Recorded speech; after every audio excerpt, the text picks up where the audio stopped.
Всем привет! Снова лето, снова хорошая погода, снова отличная компания и снова я со своим казаном.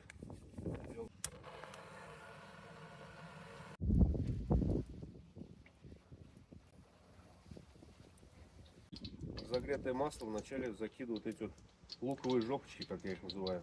Это чтобы он отдал вкус масла. Потом они подгорят, и я их вытащу оттуда.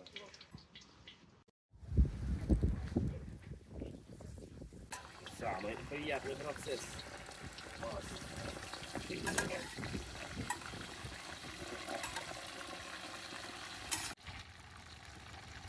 И вот сейчас.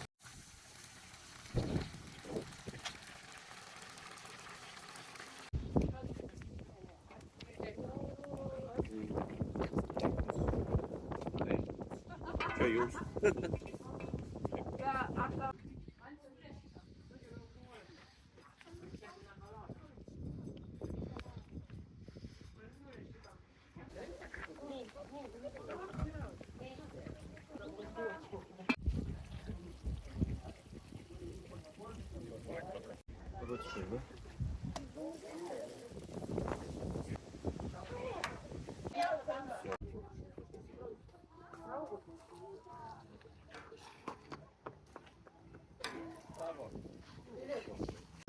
Викличе. Давай Ант казали.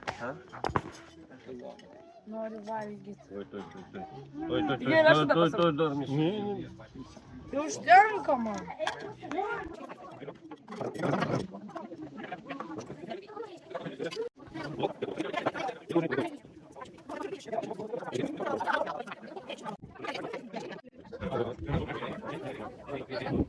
Это самый вкусняшки.